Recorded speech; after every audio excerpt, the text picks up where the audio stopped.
eat chocolate. My name is Ronald Hughes. I understand that there's two different types of environments that are encountered by salespeople.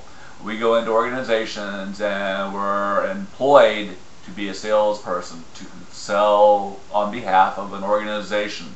And what we're met with are two distinct types of selling. The first one is male-oriented selling. Basically, this comes from the tradition of hunter-gathering, and what we would do is chase business, club it into submission, and bring it home. That we are winning business. We trap, capture, hunt, search for. These types of words are often used in the hunter-gatherer position. Female type of environment. This is more oriented towards the farmery, nurturing. Male-oriented selling. You are conditioned to chase after business. Look, if you look at any other animal in the world, if they're going to chase something, when they catch it, they will either eat it or fuck it. The understanding is that the type of things that we're doing when we're conditioning our salespeople to chase business in this particular fashion is that we're getting our customers to run from us. It's important that you look at one area in particular and are careful not to employ hunter-gathering trainers into your organization.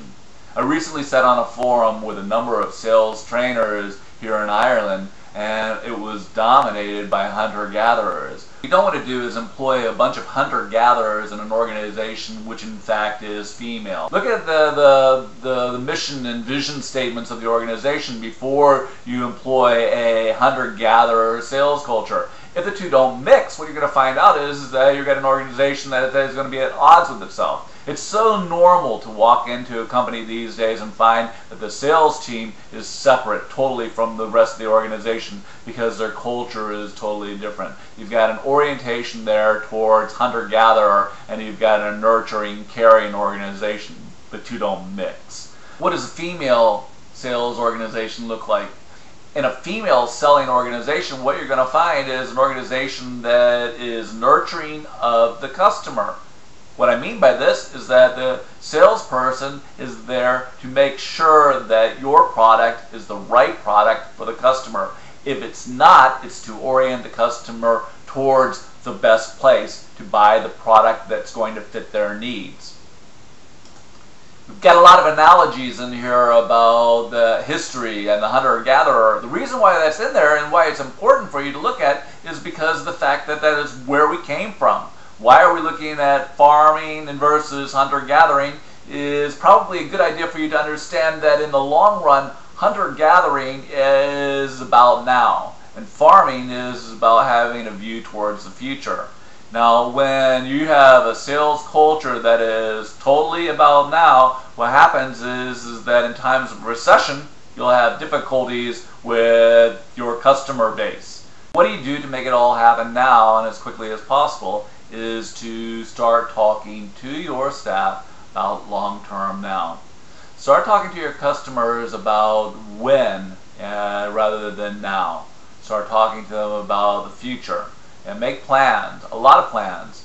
Start planning events a year and a half in advance, and start telling your customers about the events that you plan. And schedule them, locate them, and give them the orientation that you're going to be there in the long run. And what will happen is your customers start to have more faith in you.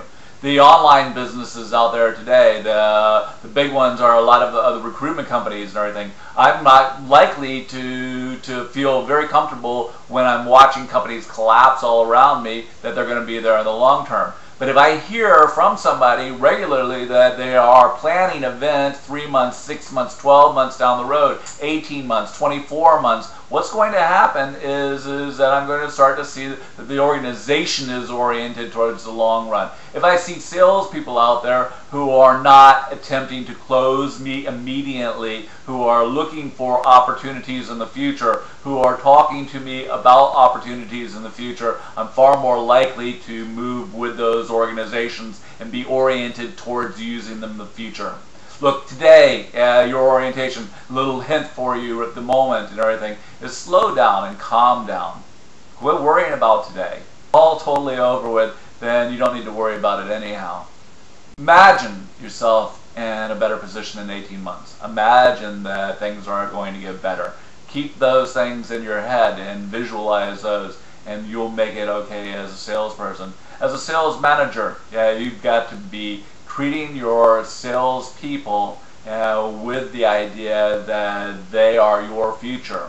If you're not growing them, if you're not fertilizing them regularly, if you're not educating your sales staff, you're not spending an awful lot of time in training and development at this point in your career, if you aren't spending time with developing people in the middle of a recession, then you're not the type of person who's going to be here after it's over. I wish you the best of luck.